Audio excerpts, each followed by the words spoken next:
DD किसान, बदलते भारत की शान।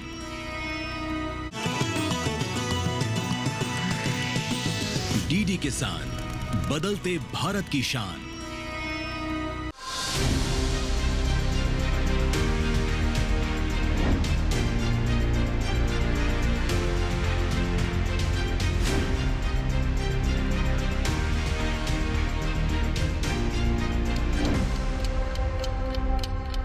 नमस्कार, दूरदर्शन किसान पर कार्यक्रम विचार विमर्श देखना शुरू कर चुके हैं आप, और मैं हूं आपके साथ पुलकित शुक्ला।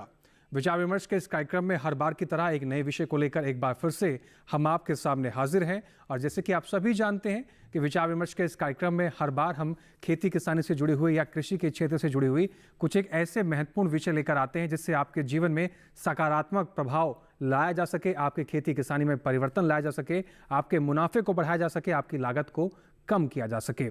तो इसी सिलसिले को आज आगे बढ़ाएंगे और चर्चा की शुरुआत करते हैं।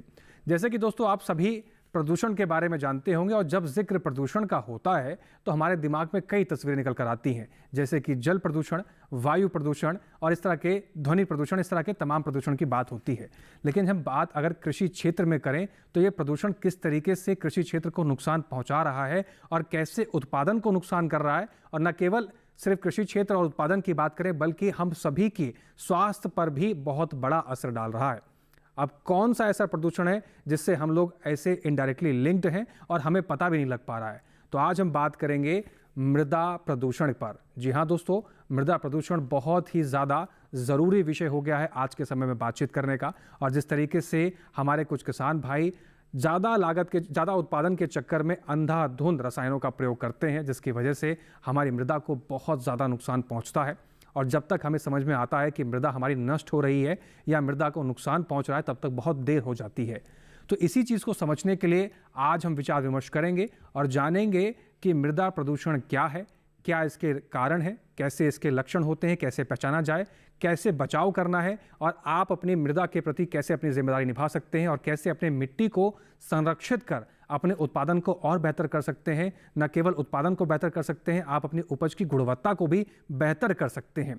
तो ये मृदा प्रदूषण डिस्कस करना या इस पर चर्चा करना क्यों ज़रूरी है, इसको भी आपको बता देते हैं इसके बारे में। क्योंकि आप देख रहे हैं कि जिस तरीके से किसान भाई ज़्यादा लागत के चक्कर में रसायनों का प्रयोग तो करते ही हैं, और कई बार ऐसा भी होता है कि जानकारी के अभाव के चक्कर में गलत रसायनों का प्रयोग भी कर लिया जाता है, जिसकी वजह से न केवल फसल नुकसान होती है बल्कि मिट्टी का भी नुकसान होता है। तो इन सभी चीज़ों को विस्तार से समझेंगे, और क्या कारण है, क्या निवारण है, और कैसे किसान भाई अपनी जिम्मेदारी निभाकर इस मिट्टी को संरक्षित कर सकते हैं। लेकिन उससे पहले इस विषय से जुड़े हुए जो कुछ खास एक्सपर्ट हैं हमारे साथ स्टूडियो में पहुंच चुके हैं, उनसे मैं आपका तारुफ करा देता हूं। आज हमारे साथ सबसे पहले मौजूद हैं डॉक्टर संदीप कुमार जी, वैज्ञानिक हैं, एनवायरमेंटल साइंस, IRI पूसा से। सर, आपका बहुत स्वागत है। इसके साथ ही हमारे साथ डॉक्टर सुनीता यादव हैं, साइंटिस्ट हैं, सोशल सॉइल साइंस से, IRI पूसा से। आपका भी मैम बहुत स्वागत है। अंत में हमारे साथ डॉक्टर विपिन कुमार जी हैं, साइंटिस्ट हैं, एग्रोनॉमी पूसा से। सर, आपका भी बहुत स्वागत है। चर्चा की हम शुरुआत करेंगे और इस महत्वपूर्ण विषय को बारीकी से समझेंगे, लेकिन उससे पहले इस विषय से जुड़ी हुई एक खास रिपोर्ट पर भी नजर डाल लेते हैं।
से जुड़े रोग हो सकते हैं।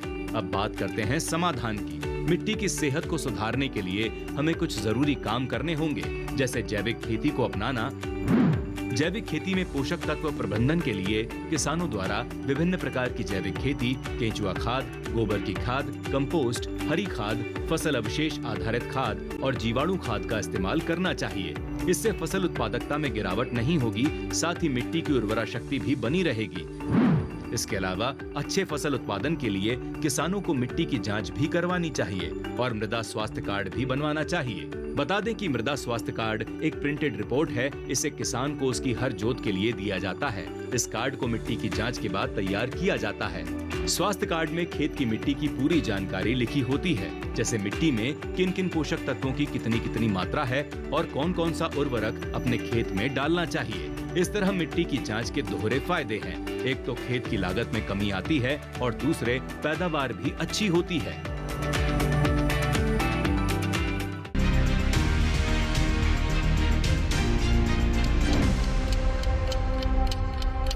चर्चा की शुरुआत करते हैं। सबसे पहले डॉक्टर सुनीता यादव जी का रुख करेंगे, वैज्ञानिक हैं। डॉक्टर सुनीता जी, कार्यक्रम में आपका स्वागत है और हम आपसे जानना चाहते हैं कि मृदा प्रदूषण की हम बात करते हैं तो आज मृदा प्रदूषण की बात करना क्यों जरूरी हो गया है और ये क्या है, किस तरीके से हमारे मिट्टी पर असर डाल रहा है?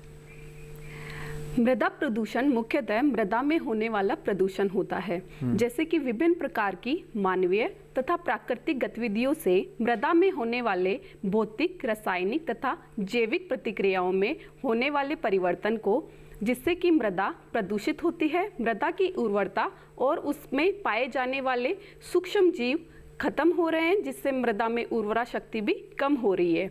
उसे ही मृदा प्रदूषण कहा जाता है। यह प्रदूषण मुख्यतः किसानों द्वारा अधिक मात्रा में रसायनों का उपयोग करने से होता है, जिससे कि धीरे धीरे करके मृदा में उपस्थित सूक्ष्म जीव खत्म होने लगते हैं और जो न्यूट्रिएंट साइक्लिंग है वो भी डैमेज हो जाता है। जी, तो मृदा प्रदूषण कुल मिलाकर समझा जाए तो रसायनों के प्रयोग से जो मिट्टी पर असर पड़ रहा है, कुल मिलाकर कहा जाए तो ये मृदा प्रदूषण है।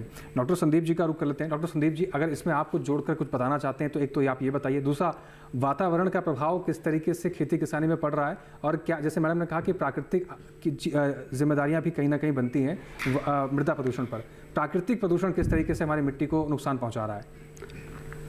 हाँ, प्राकृतिक प्रदूषण में मेनली क्या होते हैं, जो प्राकृतिक कारक हैं वो मेनली जिम्मेदार होते हैं कि सॉइल पोल्यूशन के लिए। मेनली ये उन एरियाओं में या उन क्षेत्रों में ज़्यादा होता है जहाँ जैसे अगर किसी एरिया में कोई वोल्केनिक इरप्शन होता है, किसी एरिया में ज्वालामुखी अगर आई है तो उसके आसपास का एरिया में जो मिट्टी है वो सारी पोल्यूटेड हो जाती है। इसके अलावा कोई पर्टिकुलर वैसे इसके प्राकृतिक जो कारक होते हैं वो बहुत कम होते हैं। मुख्यतः मेनली जो मृदा प्रदूषण होता है वो कृत्रिम या मानव जनित कारक ही उसके लिए रिस्पॉन्सिबल होते हैं। जैसा कि डॉक्टर सुनीता यादव ने आपको बताया, इसमें मैं ये ऐड करना चाहूँगा कि इसके कई कारक होते हैं जिसकी वजह से मुख्यतः मृदा पोल्यूशन होता है। इसमें जो पहला रीज़न है वो है खनन करना। आजकल मुख्यतः देखा गया है कि जो सॉइल की ऊपरी परत है उसको हटा दिया जाता है, लोग उसको कोई और उपयोग में ले लेते हैं, उसकी शिफ्टिंग कर देते हैं दूसरी जगहों पे, या जो मृदा में कुछ अगर कोई मिनरल्स वगैरह पाए जाते हैं तो वहाँ पे खनन कार्य किया जाता है, जिसकी वजह से वहाँ की उपजाऊ सॉइल है, वो मिट्टी है, वो प्रदूषित हो जाती है। इसके साथ साथ दूसरा रीज़न है कि हम जितना भी हमारा जो अपशिष्ट पदार्थ होते हैं, चाहे वो हमारे घर से निकले, चाहे वो किसी भी नगर पालिका से निकले या किसी भी इंडस्ट्री से निकले, अगर उनका निपटारण हमने सही तरीके से नहीं किया तो वो भी सॉइल में जाके एक लंबे समय तक एक प्रदूषण का कारक बनते हैं। इसके साथ साथ किसान भाई अपने खेत में कई प्रकार के रसायनों का प्रयोग करते हैं, अगर वो सही मात्रा में नहीं किया गया तो वो भी प्रदूषण का एक मुख्य कारण बनते हैं। जैसे पेस्टिसाइड हुए, जैसे कई कृत्रिम रसायन उर्वरक हुए, उनकी वजह से भी काफ़ी मृदा में पोल्यूशन हो जाता है।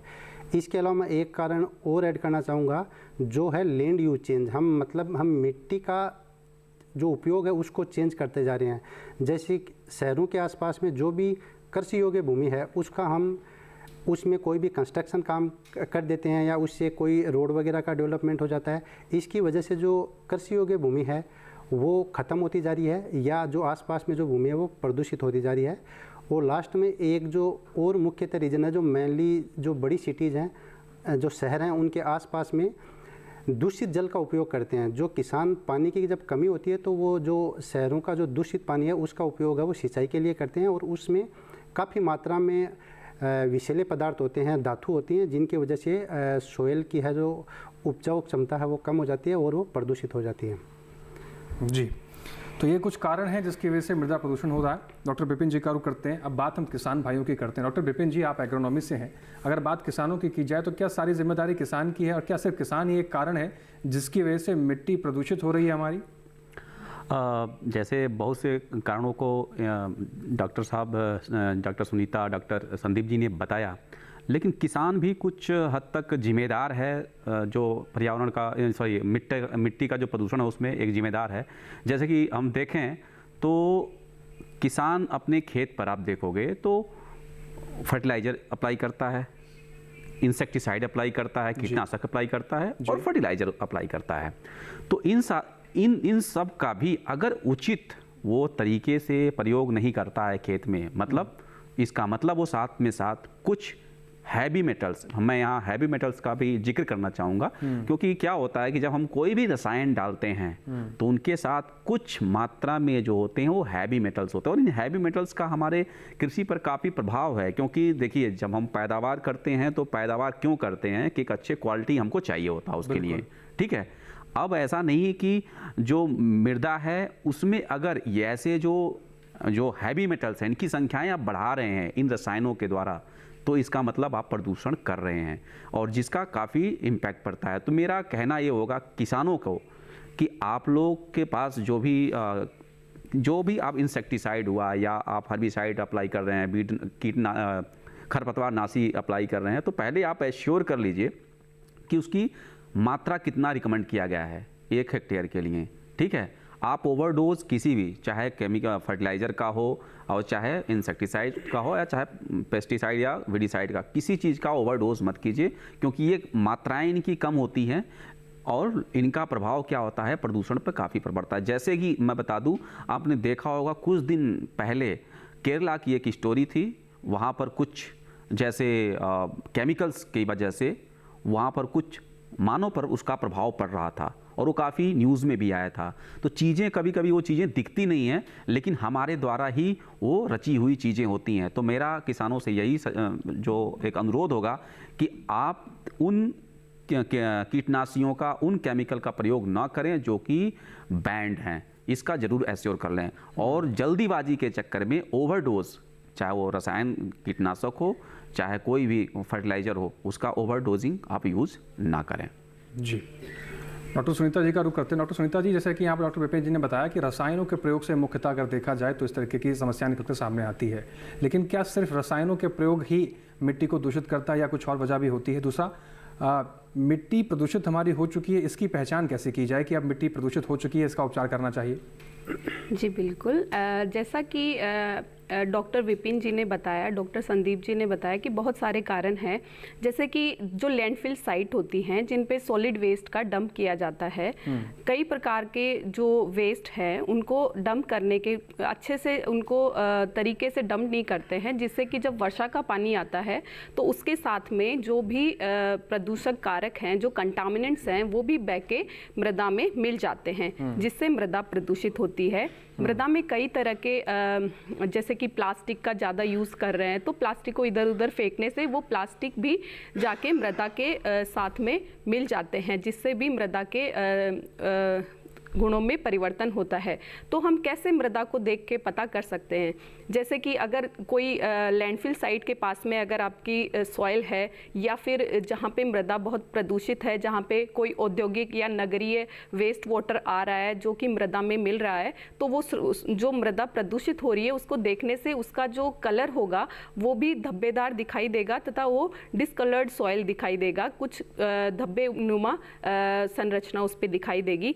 एक तरीका तो ये है, और दूसरा तरीका ये है कि कई प्रकार के पक्षी तथा जानवरों का आना जाना भी एक प्रदूषित मृदा में कम हो जाएगा, क्योंकि मृदा प्रदूषण होने से मृदा के कंपोनेंट्स चेंज हो जाते हैं, जिससे मृदा में पाए जाने वाले सूक्ष्म जीव भी कम हो जाते हैं, और केचुए, आर्थ्रोपोड्स जिनसे कि पक्षी अपना भोजन लेते हैं प्रीडेटर होने की वजह से, तो वो भी उनमें जब कंटामिनेट्स चले जाते हैं, तो जब पक्षी उनको खाते हैं तो पक्षी में भी वो कंटामिनेट्स चले जाते हैं, जिससे कि वो मर जाते हैं। तो धीरे धीरे करके वहाँ पे पक्षियों का आना कम हो जाता है।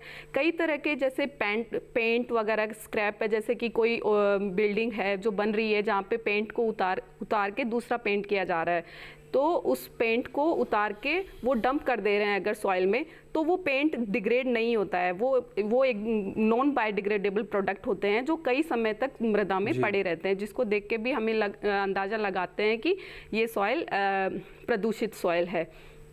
और जैसे कि कई तरह के जो प्लास्टिक वगैरह है, वेस्ट वगैरह है, ये भी आपकी सॉइल में पड़े रहते हैं, और जिससे कि उसकी जो संरचना होती है उसका स्ट्रक्चर भी चेंज हो जाता है, और उसको हम देख के पता लगा सकते हैं। जैसे कि एल्कली सॉइल होती है, जैसे सलाइन सॉइल होती है, जो सॉल्ट नुमा परत उसके ऊपर जमा हो जाती है, जो एक वाइट क्रस्टिंग टाइप से आपको दिखाई देती है।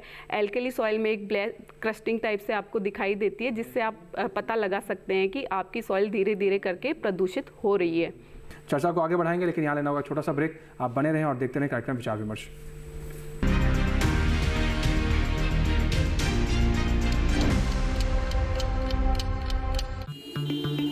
Sir 50,000 advance. पर इतना कैश तो हम नहीं लाए। और आज बैंक भी बंद है। इलाज है डिजिटल पेमेंट का आसान सा ढूंढ। लेकिन अरे घबराइए मत, सावधानी के साथ करेंगे तो कोई साइड इफेक्ट भी नहीं होगा।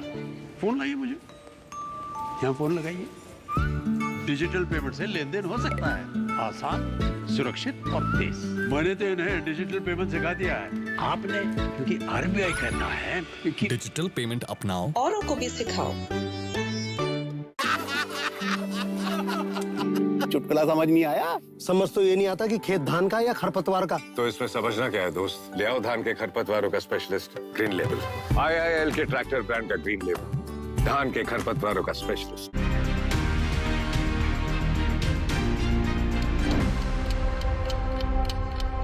ब्रेक के बाद एक बार फिर से आप सभी का स्वागत है। कार्यक्रम विचार विमर्श देख रहे हैं। मृदा प्रदूषण और फसल को कैसे आप बेहतर कर सकते हैं, और मृदा जो प्रदूषण हो रहा है उसको कैसे रोक सकते हैं, इसके बारे में चर्चा की जा रही है। डॉक्टर विपिन जी का रुख कर लेते हैं। डॉक्टर विपिन जी, अगर बात किसान भाइयों की करें तो किसान अपने स्तर पर क्या ऐसे प्रयोग करें, या फिर ऐसे कौन से एहतियात बरतने चाहिए जिससे मृदा को प्रदूषित होने से बचाया जा सके? तो बहुत से हमने जैसे कारणों को समझा, आप हमारे जो एक्सपर्ट्स हैं उन्होंने बताया, तो किसान के हाथ में है क्या। आप देखोगे किसान जो प्रदूषण करने का जैसे तरीका है वो मैंने बताया कि वही जो केमिकल हैं जो उनको यूज करता है, और या तो जैसे कि जिन शहरी क्षेत्रों में पानी सीधा घर से निकल के आ रहा है और वो पेंट के द्वारा या साबुन के द्वारा बहुत से हैवी मेटल्स को और इवन इंडस्ट्री से आ रहा है, तो उन सब चीज़ों को सीधा जो अगर अपने खेतों में ना डालकर वो अगर उसको उपचारित कर ले, अगर मान लीजिए पानी की उस क्षेत्र में कमी है और वो काफ़ी हद तक उन्हीं सब चीज़ों पर डिपेंड है, तो आज के समय में कुछ टेक्नोलॉजियाँ भी ईजाद हुई हैं जिसके वजह से कि वो पानी को सीधा उसमें ना डालकर उसको पहले उपचारित कर ले, फिर उसका उपयोग कर सकता है। और दूसरा, जैसे हमने पहले भी बताया है कि आपको केमिकल फर्टिलाइज़र जो भी चीज़ें हैं उनको आप अच्छी तरीके से प्रॉपर तरीके से जितनी रिक्वायर्ड मात्रा उतना ही यूज करें, और जो बैंड केमिकल्स हैं उनका उपयोग ना करें। और तीसरी चीज़ें हैं, ये भी आजकल देखोगे आपको आता है कि जैसे कहीं से खाद को उठाते हैं लोग और खाद को लेके खेत में डाल देते हैं, लेकिन आजकल देखेंगे आप, जैसे आप दिल्ली की अगर हम बात कर लें तो जो भी डंप पिट्स हैं वहाँ पर आप जाएं तो उनमें जो कि फसलों के क्या कह सकते हैं ऑर्गेनिक सोर्स के साथ ही साथ आपको बहुत से प्लास्टिक्स मिलेंगे, बहुत से बोतल्स मिलेंगे और ये सब चीज़ें। तो क्या होता है कि जब भी इसकी हम ऐसे जगहों से कंपोस्ट अगर ले रहे हैं, जैसे खाद ले रहे हैं जो अपने खेतों में डालना चाहते हैं, तो ये एश्योर कर लें कि वो उसका स्रोत क्या है। क्या होता है कि जब प्लास्टिक के छोटे छोटे जो बहुत पार्टिकल्स होते हैं, माइक्रो पार्टिकल्स होते हैं जो हमें दिखाई नहीं देते, और वो फिर प्लास्टिक हमारे खेतों में चले जाते हैं, तो ऐसी जगहों से आप, मैं कहूँगा कि उन जगहों से जो ये खादों का चयन ना करें। ये भी एक तरीका हो सकता है। और दूसरा जो जैसे क्या है कि किसान, जैसे मैंने बोला कि थोड़ा रासायनिक खादों को छोड़ के थोड़ा सा वो अपने इन जो ऑर्गेनिक सोर्स हैं फर्टिलाइजर्स के, जो न्यूट्रिएंट्स के स्पेशली मैं कह सकता हूँ, उन पे थोड़ा सा वो अगर फोकस करेंगे तो क्या होगा, क्योंकि जैसे जो चाहे नाइट्रोजन हो, फास्फोरस हो, पोटास हो, इन न्यूट्रिएंट्स के जो फर्टिलाइजर्स हम डालते हैं, इनके साथ साथ मैं बता दूं बहुत से हैवी मेटल्स होते हैं जो कि होती उनकी क्वांटिटी बहुत कम होती है, लेकिन वो बार बार उनको जब हम उपयोग करते हैं तो उनकी मात्राएं धीरे धीरे बिल्ड होती हैं। तो मेरा कहने होगा कि इंटीग्रेटेड न्यूट्रिएंट मैनेजमेंट भी एक बहुत अच्छा ऑप्शन है आपके पास। आप देखोगे कि हरी खाद जो है बहुत अच्छे से मिल जाती है, तो यूरिया पर आप डिपेंडेंसी कम कर सकते हो। इसी तरह से हमारे पास बहुत से ऐसे मोबिलाइजर, सॉल्युबलाइजर फास्फोरस के लिए भी अवेलेबल हैं, जो कि फास्फोरस की आपकी जो बता दें आपको कि जो फास्फोरस हम अपने खेत में डालते हैं उसका मुश्किल से 20 से 30% ही जो है हमारा जो है उसकी उपयोग दक्षता होती है, और 80 से 70% क्या होता है वो हमारी ज़मीन में जाके फिक्स होता है, डंप हो जाता है। और उसके साथ साथ अब सोचिए कि आप, मैंने बोला ना कि आप कुछ ऐसे जो हैवी मेटल्स हैं, जो केमिकल्स हैं, जिनकी रिक्वायर्ड मात्रा नहीं चाहिए होती है, धीरे धीरे उस खेत में बिल्ड होने लगती है। तो इस तरह से हम अगर इंटीग्रेशन करें अपने साथ में उन स्रोतों का जो कि एक ऑर्गेनिक हो, आपके वहाँ से जनित हो, मीन्स आप ही के वहाँ से उत्पन्न किया हो, तो ये सब जो तरीके हैं इनसे आप कुछ हद तक आप मृदा को प्रदूषित करने से आप बचा सकते हैं। जी, तो कुछ एक तरीके हैं। डॉक्टर सुनीता जी का रुख करता हूँ। डॉक्टर सुनीता जी, विपिन जी ने बताया कि तमाम तरीके हैं, जैसे इन्होंने बताया कि उपचारित करके करना चाहिए, तमाम तत्वों का इन्होंने नाम लिया कि इन तत्वों का प्रयोग करके या इसको कम करके। लेकिन अगर हम आपसे जानना चाहें, क्या सिर्फ उपचारित करना ही एक सुझाव है? क्या प्राकृतिक खेती की तरफ किसानों को आकर्षित करके मृदा जो प्रदूषित हो रही है उसको कम किया जा सकता है, या और कोई सुझाव आप देना चाहती हैं जिसकी वजह से मृदा प्रदूषित को रोका जा सकता है? जी बिल्कुल, इसमें अगर आपको मृदा प्रदूषण को रोकना है तो रोकथाम ही उसका उपाय है। जैसे कि रोकथाम में हम क्या करते हैं, जनरली अगर मृदा प्रदूषण को रोकने के लिए जो भी डंपिंग यार्ड्स है या जो लैंडफिल साइट्स है जहाँ पे आपका जो ठोस जो कचरा है उसका जो लैंडफिल साइट है उसकी तरफ से अगर आपका पानी जो बारिश के पानी के साथ में पानी रिस के आपके जो साफ मृदा है उसमें मिल रहा है जिससे मृदा प्रदूषित हो रही है, तो उसको वहाँ आने से रोकना चाहिए। उसकी प्रॉपर एक मैनेजमेंट होना चाहिए ताकि वहाँ से वो कंटामिनेशन आपकी सॉइल में ना हो। दूसरा ये कि आप एक लेयरिंग करते हैं, एक मृदा की एक लेयरिंग इस तरीके से की जाती है जिसमें कि आपका दूसरा कंटामिनेट साइड से इधर जो साफ मृदा है उसमें कंटामिनेशन ना हो। एक तरीका यह भी है जैसे कि आप कई प्रकार के पीड़क नाशकों का उपयोग करते हैं जैसे पेस्ट मैनेजमेंट के लिए, तो उसमें आप रसायनों की तरफ न जाते हुए आप जैसे फिरोमोन ट्रैप है, इस तरीके के जो जैविक उपाय हैं उनका भी आप उनको काम में ले सकते हैं। और अगर आप रसायनों का उपयोग ना करते हुए आपकी मृदा में इस तरीके से जैसे कि जो टिकाऊ खेती है आप उसका भी उसको आप अपना सकते हैं, जिसमें क्या होता है कि आपका जो फसल अवशेष है उसको आपको मृदा के ऊपर ही रखना है। जब जब पहली फसल की कटाई करते हैं तो उसमें जो उसका अवशेष बचा है उसको आप जमीन पे ही फैला दें, और उसको अपघटित करने के लिए कई प्रकार के जैसे कि IRI ने भी एक पूसा डिकम्पोजर जो डेवलप किया है, उन ऐसे अपघटकों का उपयोग करके जिससे कि आपके जो सूक्ष्म जीवाणु हैं वो और ज़्यादा एक्टिव हो जाते हैं और उसको बहुत जल्दी अपघटित कर देते हैं, जो मृदा में मिलके मृदा की उर्वरा शक्ति को भी बढ़ा देता है।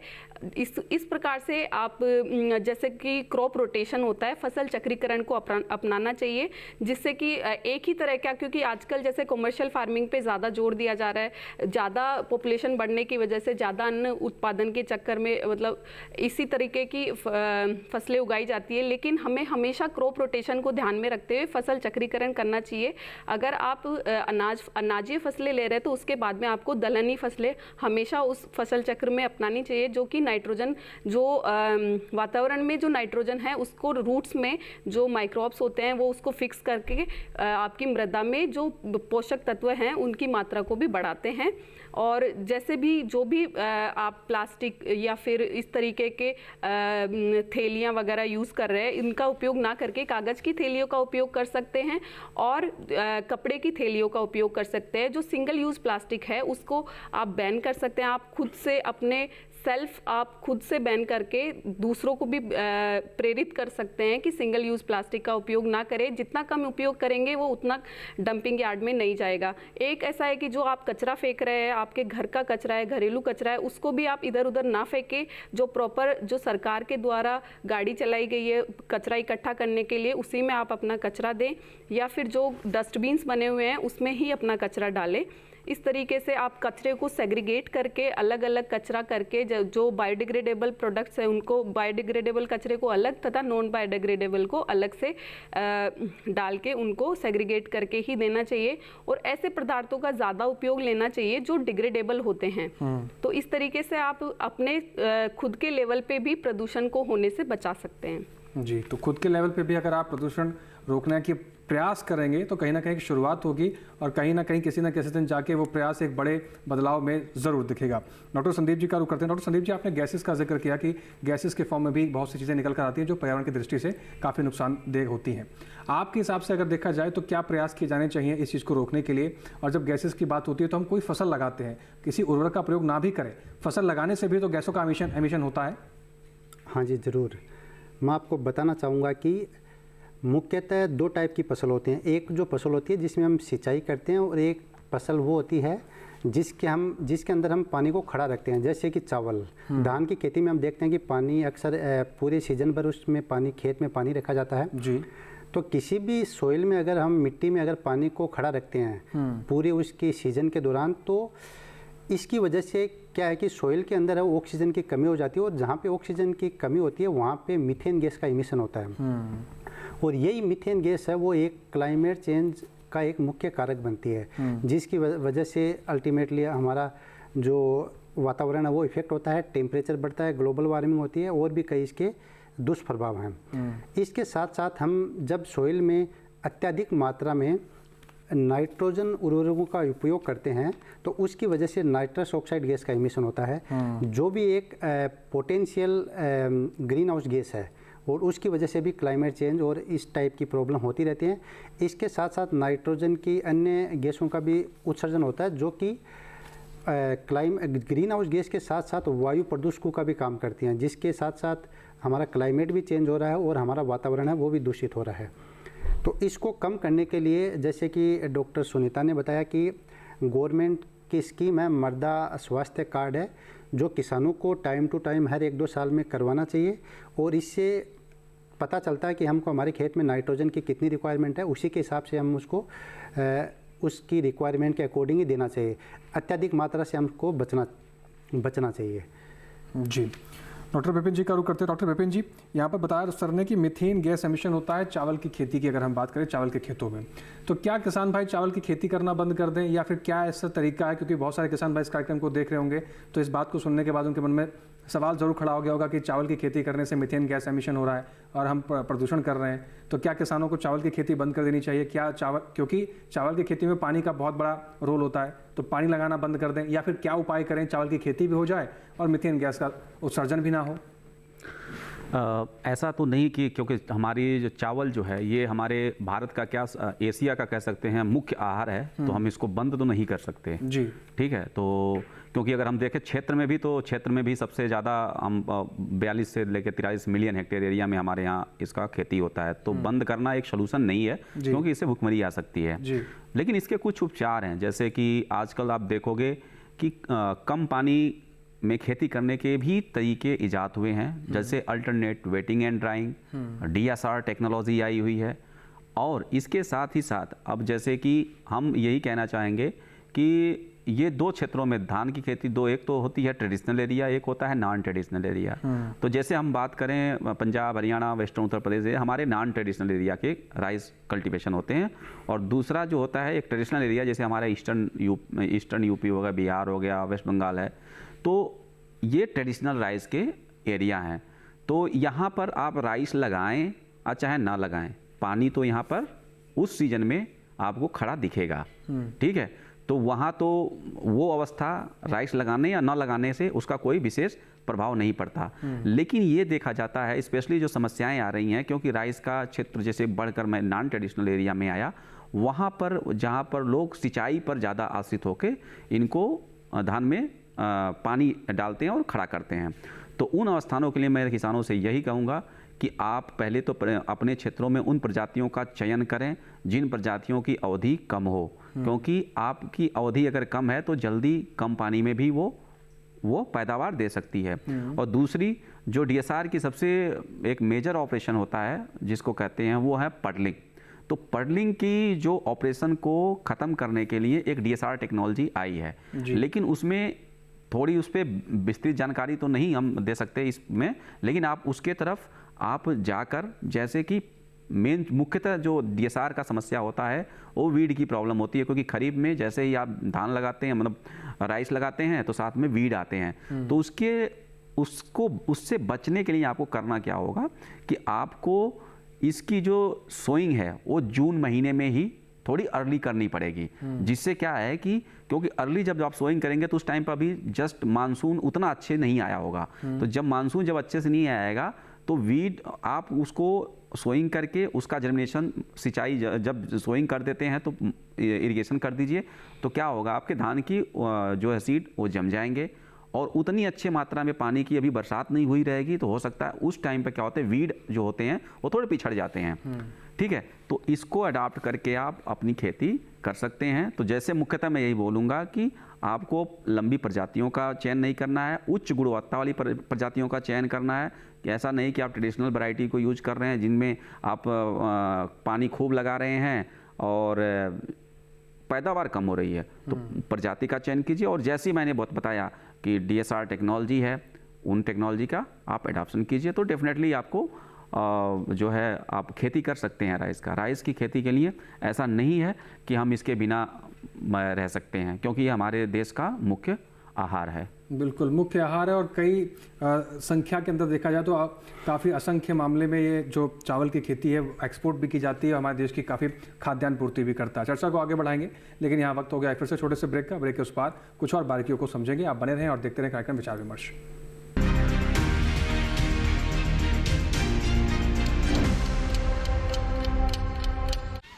युविका जी, आपने जो बच्चों के लिए गिफ्ट दिए थे उनमें से तो ये उत्पाद निकले। ये आपके बच्चों के लिए ही है। बच्चे वाला इसका क्या करेंगे? ये आपकी फसल को कीड़ों, रोग, दीमक सबसे बचाएगा, बिना आपको ये आपके खेत को नुकसान पहुंचाए। तो अपना आज अच्छा हुआ ना, और साथ ही साथ ये मिट्टी और फसल के स्वास्थ्य का ध्यान भी रखेगा, यानी अपनों का कल भी अच्छा। मतलब T20 और टेस्ट मैच दोनों में जी। बिल्कुल। IPL बायोलॉजिकल्स यूज करें अपने आज और अपनों के कल के लिए।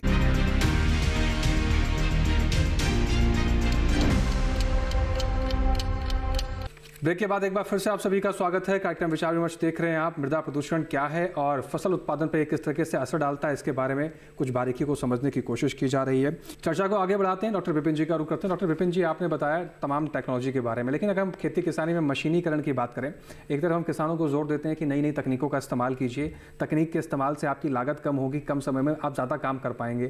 क्या मृदा पर तकनीक का भी असर पड़ रहा है, और साथ ही अगर पड़ रहा है तो कैसे किसानों को हम उसके लिए भी काबिल बनाएं कि आप मशीनीकरण का भी इस्तेमाल करें और मृदा भी सुरक्षित करें। साथ ही आपने फसलों के बारे में बताया कि उच्च गुणवत्ता वाली या उच्च क्वालिटी की फसल का हमें चुनाव करना चाहिए। फसल कौन सी चुनाव करें, किस मौसम में कौन सी फसल लगानी चाहिए, और फसल का लगाने से पहले खेत की तैयारी किस प्रकार से होनी चाहिए, इसको थोड़ा सा समझाइए ताकि मृदा प्रदूषण को कम किया जा सके और किसान भाई अपने उत्पादन को भी बढ़ा सकें। हाँ, जैसे पहले हम मशीनीकरण की बात कर लेते हैं। जैसे आप देखेंगे कि आज के टाइम पे इंटेंसिव कल्टीवेशन, जैसे आज protected cultivation, drip irrigation technology, plastic का यूज और हैवी मशीनरी का यूज, इन सब चीज़ों का चलन बहुत ज़्यादा उन जगहों पे हो चुका है जो कि शहरों से आसपास हैं और जहाँ पर लोग इसको कमर्शियल की तरफ बढ़ रहे हैं। तो नो डाउट जो कमर्शियल खेती है वो मशीनीकरण पर आधारित है। अब जैसे मशीनीकरण पे आते हैं तो यहाँ पर बहुत से टेक्नोलॉजी को अडॉप्ट करने के टाइम पर वेस्ट जनरेट होते हैं। जैसे हम बात करें जैसे ड्रिप में, तो ड्रिप टेक्नोलॉजी अच्छी है, लेकिन अगर आप उस पाइपलाइन का, उसमें जो प्लास्टिक्स यूज हो रहे हैं, प्रोटेक्टेड कल्टीवेशन है, उसमें जो प्लास्टिक यूज हो रहे हैं वो जा कहाँ रहे हैं? अगर उनका प्रॉपर हैंडलिंग नहीं हो रहा, वो कहीं पर ऐसे ही अच्छे से हैंडलिंग नहीं होने से वो क्या करते हैं, वो फील्ड में ही चले जाते हैं और फिर वो फील्ड धीरे धीरे धीरे आप देखोगे वो प्लास्टिक से भर जाती है और फिर वो एक तरह से हमारी जो अवस्था है मृदा की उसको डिस्टर्ब करती है। दूसरी हैवी मशीनरी को अगर हम देखें तो आपसे बता दूं कि अभी आजकल हम लोग नो टिलेज की तरफ बढ़ने की बातें की जाती हैं। उसके पीछे एक कारण यही है कि जब हम मशीनीकरण का बार बार मृदा पे यूज करते हैं तो क्या होती है, कंपैक्टनेस आने लगती है, क्योंकि ये प्रॉपर लेयर पर क्या होगी, हैवी मशीनरी यूज करने के बाद ज़मीन में कंपैक्टनेस आती है। तो जो भौतिक दशा है हमारा वो भी क्या हो जा रहा है, परिवर्तित हो रहा है। तो एक तरह से जो हम क्या कहते हैं सॉइल पोल्यूशन में एक भौतिक दशा का अच्छा होना भी अच्छा माना जाता है। तो भौतिक दशा को परिवर्तित करती है हैवी मशीनरी के यूज करने से, ठीक है। तो इस तरह से ये भी एक कारण है जो कि मशीनरीकरण से ही संबंधित है। और दूसरी जैसे क्या है कि आप जैसे कि मशीनीकरण के यूज करने से अगर आप इसको केमिकल्स की अगर हम बात करें तो अगर केमिकल का भी अगर हम प्रॉपर हैंडलिंग नहीं कर रहे हैं तो भी एक कारण है जो कि हमारा ये एक मशीनीकरण का ही एक वो भी एक पार्ट है।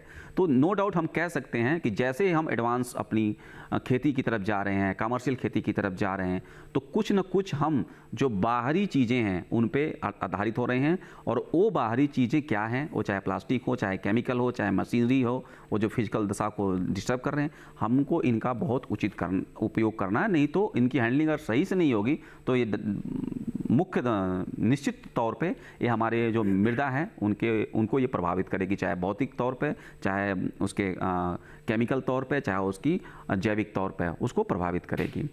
अब उसके बाद आपने जो बात किया कि जो खेती करने का कुछ जैसे तरीके क्या ऐसे ईजाद कर सकते हैं जिससे कि हमारा ऐसी दशा में भी धान की खेती की जा सकती है। तो प्रजातियों का नो डाउट चयन मैंने बताया कि वो बहुत बड़ा रोल है जो पहले भी हम बता चुके हैं। उसके अलावा भी जैसे कि अगर हम जैसे आज का जो विषय है स्पेशली जो है वो है कि सॉइल पोल्यूशन मीन्स मृदा पोल्यूशन, तो ऐसे क्षेत्रों को सुधार करने के लिए उनमें भी खेती करने के लिए कुछ तरीके हैं। जैसे आपको कुछ बता दूं, ऐसी फसलें हैं जो कि हाइपर एक्यूमुलेटर का काम करती हैं।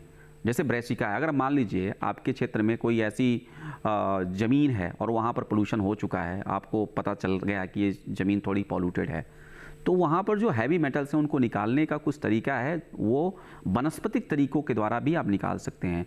तो जो मस्टर्ड, जो ब्रेसिका जो होती है, जो सरसों की प्रजातियाँ होती हैं, ऐसी प्रजातियों में हाइपर एक्यूमुलेशन होता है। इनका जो जड़ होता है, मतलब सॉरी जो स्टेम होता है, उनमें जो पॉल्यूटेंट होते हैं वो आके एब्जॉर्ब हो जाते हैं। फिर आप उस ऐसी प्रोसेस को कंटिन्यू करोगे तो धीरे धीरे जो आपके हैवी मेटल्स हैं वो निकल आएंगे। दूसरा जैसे सूरजमुखी की खेती भी अगर करते हैं तो सूरजमुखी भी एक बहुत अच्छा क्या कहते हैं कि प्लांट है जो कि हाइपर मीन्स ज़्यादा मात्रा में कम समय 1 महीने के अंतराल अवधि में ही वो कम से कम 95%, 90 से 95% में ये माना गया है कि अगर यूरेनियम का अगर कहीं पर पॉल्यूटेंट है, कहीं इंडस्ट्रियल एरिया है, तो उसको एक्युमुलेट करता है। उसके अलावा जैसे कि एफॉरेस्टेशन, स्पेशली जो सोशल फॉरेस्ट्री है, आपसे बता दूं कि जैसे पॉपुलर एक बहुत हमारे देखोगे आप जो इंडो गैंगेटिक प्लेन एरिया है वहाँ पर आपको पॉपुलर की खेती आपको मिलेगी, मतलब एग्रो फॉरेस्ट्री मिलती है। लोग क्या करते हैं, खेतों के किनारे किनारे वो उस पेड़ को लगा देते हैं। तो मैं बता दूं ये भी एक बहुत अच्छा एक्यूमुलेटर है जो कि जो आपके अंदर टॉक्सिक केमिकल्स हैं उनको ये एब्जॉर्ब करता है। अब ये जब एक इन क्षेत्रों में अगर जहाँ पॉल्यूटेंट अगर आप इनको लगा देते हैं तो क्या होंगे, पॉल्यूटेंट वो आपके चले जाएंगे उसके स्टेम में, वुड में, और वो वुड मटेरियल आपको कहीं डंप करने की जरूरत नहीं है। फिर उसकी आप क्या करेंगे, घरों में लकड़ियों से मेज बनाएंगे, कुछ ऐसे स्ट्रक्चर बनाएंगे जो कि आपके घर में 10 से 15 साल तक वैसे के वैसे रहेगा और वो कोई पोल्यूशन का काम नहीं करेगा। तो इस तरह से कुछ प्रोसेस हैं जिनको आप खेती के तौर पे और अपने तौर पे अपनाकर आप निश्चित तौर पे अपने जो ज़मीन की पोल्यूशन है उसको सुधार लाया जा सकता है। और एक चीज़ और मैं यहाँ पर कहना चाहूँगा कि जैसे हमारे संस्थान ने ही जलोपचार एक टेक्नोलॉजी बनाई है, एक सिंपल टेक्नोलॉजी है वो। उसमें क्या करते हैं हम कि इसी तरह के हाइपर एक्यूमुलेटर आप देखते होंगे आपके गांव में आसपास जो जल वाली क्षेत्र होते हैं वहाँ पर कुछ वनस्पतियाँ उग जाती हैं। तो जो हमारा ये नेचर है, जो प्रकृति है ना, ये भी बहुत समझदार है। ये क्या करता है, जहाँ पर ऐसे टॉक्सिक जो केमिकल्स वाले पानियाँ होती हैं, पॉल्यूटेंट होते हैं, वहाँ स्पेशल वनस्पतियों का देखेंगे आपको उनकी उपज दिखेगी, उनके ग्रोथ दिखेंगे। तो हमारे संस्थान ने ऐसे वनस्पतियों को कुछ आइडेंटिफाई किया है, जैसे टाइफा है, ठीक है, और इसके अलावा भी कुछ ऐसे ग्रासेस हैं जो कि उनको लगा के आप कुछ पॉन्ड में लगा के, जो पानी आपके शहरों से आ रहा है, आप पहले उन पॉन्ड में डाल दीजिए और वहाँ पर इन वनस्पतियों को उगा दीजिए। जिससे क्या होगा कि जो पानी आया आपके शहरों मतलब घरों से, वो सीधा खेत में ना जाकर वहाँ पर रुका और उसमें जो वो एक्यूमुलेटर हैं वो एब्जॉर्ब कर लेंगे और फिर उस पानी को शुद्ध करके आप अपने खेतों में इस तरह से देकर आप अपने खेतों में डायरेक्ट डंपिंग ना करके इन केमिकल का, इस तरह से भी आप बच सकते हैं। जी विपिन जी, तो ये आपने बहुत महत्वपूर्ण बातें कुछ बताई हैं और काफ़ी बारीक बिंदु हैं। खासकर इस जो बातें आपने बताई इस पर नज़र किसी की जाती नहीं है, लेकिन आपने बहुत महत्वपूर्ण बातें बताई और किसान भाइयों से अपील करेंगे कि इन बातों का विशेष रूप से ध्यान रखें, खासकर जो वनस्पति वाली बातें आपने बताई। फिर डॉक्टर सुनीता जी का रुख लेते हैं। डॉक्टर सुनीता जी, क्या मृदा प्रदूषण को ठीक भी किया जा सकता है और कितना समय लगता है कि इसको रिकवर करने में? जी बिल्कुल, जैसे कि आपको पता है कि मृदा की 1 सेंटीमीटर लेयर बनने में 1000 साल तक लग जाते हैं, क्योंकि मृदा एक रीन्यूएबल रिसोर्स है, इसलिए मृदा को बनाना उतना आसान नहीं है। तो इसलिए मृदा को प्रदूषित होने से भी बचाना बहुत ज़रूरी है। अगर आपकी मृदा प्रदूषित हो चुकी है तो उसकी रोकथाम भी हम कर सकते हैं, जिसमें कुछ साल लगते हैं लेकिन फिर मृदा अपनी ठीक हो जाती है। इसके लिए हमें सबसे पहले क्या करना है कि मृदा में सबसे पहले टिकाऊ खेती, कंजर्वेशनल फार्मिंग को अपनाना है, जिससे कि आप जो फसल अवशेषों का अधिक से अधिक इस्तेमाल करेंगे, जिससे जो मृदा का मॉइस्चर है वो मेंटेन रहेगा। एक सूक्ष्म जीव को जो टेम्परेचर कंट्रोल कंडीशन मिलेगा, जिसमें टेम्परेचर भी डाउन रहेगा और मॉइस्चर भी अधिक रहेगा, जिससे जो सूक्ष्म जीव हैं उनको उनके जो कार्बन सबस्ट्रेट भी मिलेगा, जिससे वो अपघटन का कार्य बहुत अच्छे से कर पाएंगे। एक तरीका ये है, और दूसरा तरीका ये है कि आप जब भी फसलों में पोषक तत्वों के लिए जब पूर्ति करने के लिए आपको हमेशा कार्बनिक खादों की तरफ जाना है, जिससे कि अधिक से अधिक आप कार्बनिक खादों का उपयोग करें, जिससे रसायनों का कम से कम उपयोग हो। एक यह है कि आप कम से कम उसमें जो इरिगेशन वाटर दे रहे हैं, आपके इरिगेशन वाटर का क्वालिटी भी हमेशा अच्छा होना चाहिए, क्योंकि अगर इरिगेशन का पानी ही आपका अच्छा नहीं है तो वह भी जाके मृदा को प्रदूषित कर सकता है।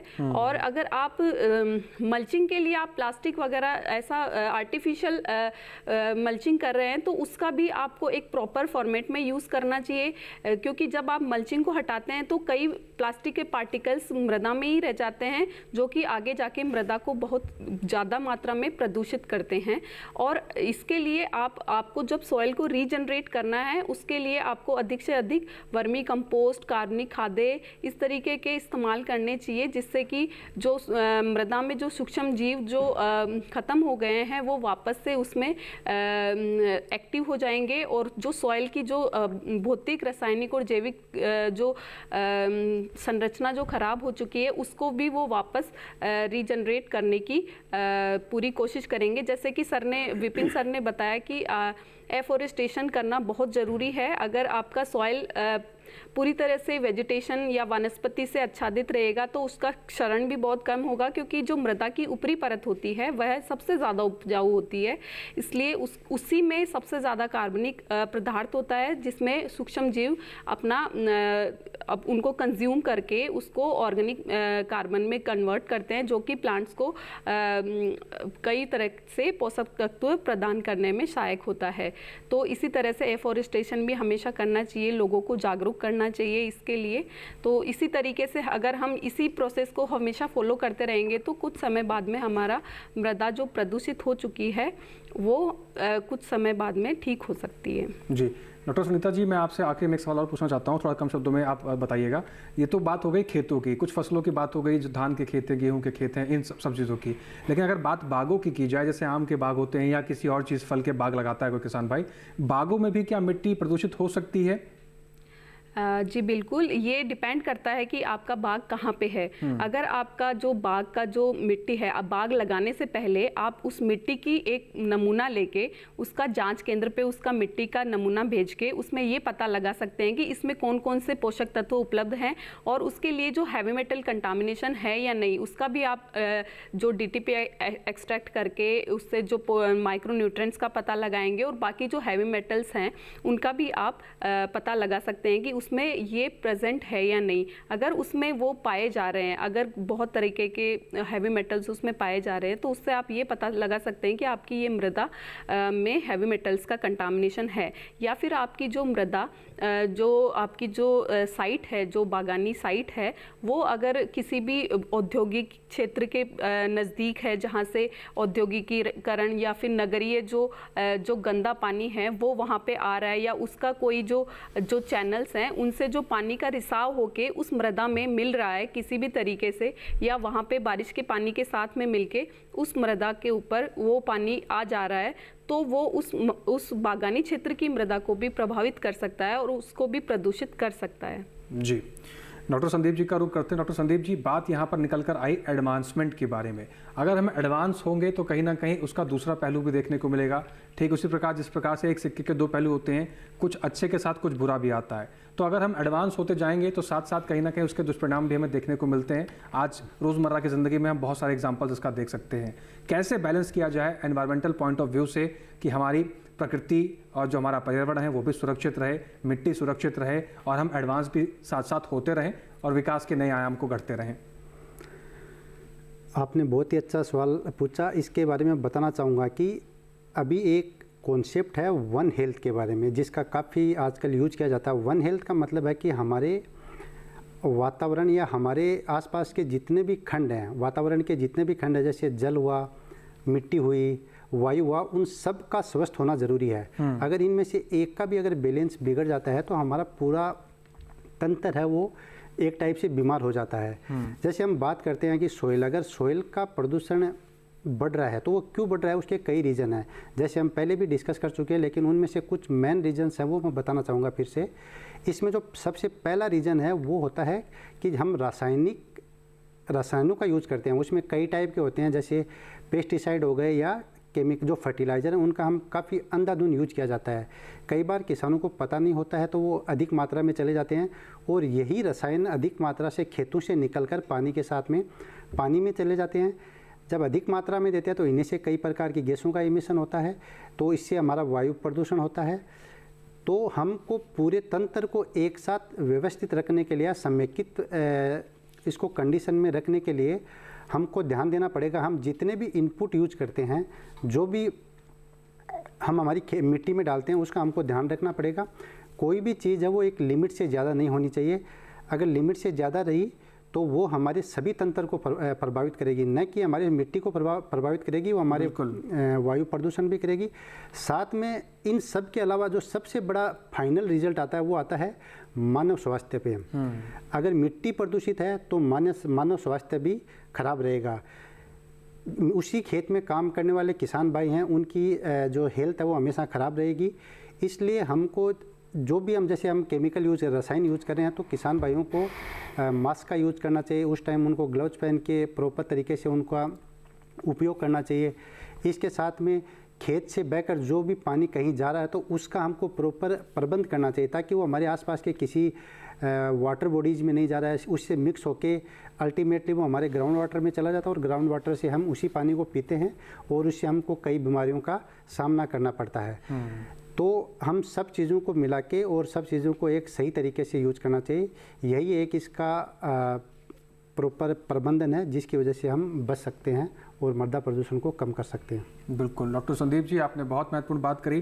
जितने रिसोर्सेज अपने आसपास हैं, पर्यावरण में जितनी चीज़ें हैं, उन सबका सही तरीके से अगर हम इस्तेमाल करेंगे तो ही इन चीज़ों को रोका जा सकता है, अन्यथा परिणाम हम सबके सामने हैं। रोज़मर्रा की ज़िंदगी में हम देख रहे हैं और आजकल आप देख भी रहे हो कि किस तरीके से प्रकृति ने उफान मचा रखा है और तबाही मचा रखी है। वायनाड की घटना हो या फिर हिमाचल में नदियों में उफान हो, ये रोज़मर्रा की ज़िंदगी में हम देखते आए हैं।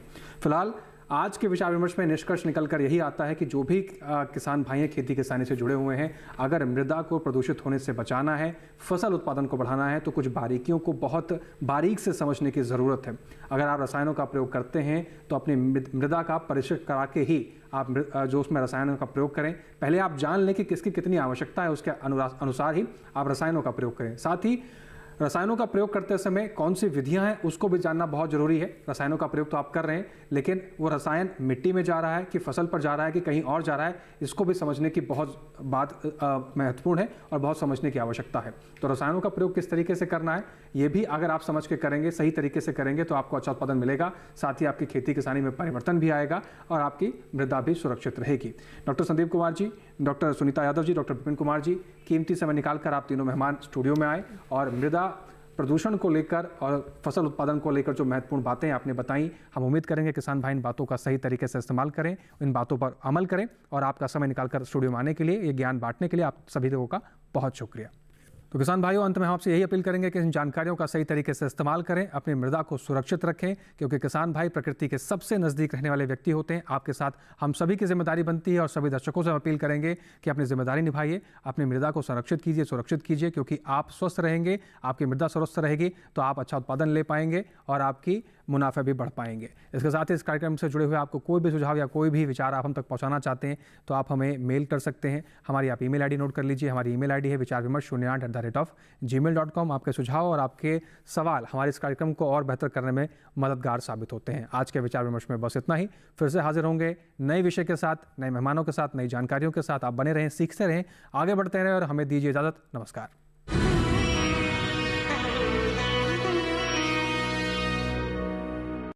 नमस्कार किसान भाइयों और बहनों, आप देख रहे हैं मंडी खबर। मैं हूं आपकी एआई एंकर भूमि। आज हम आपके लिए लाए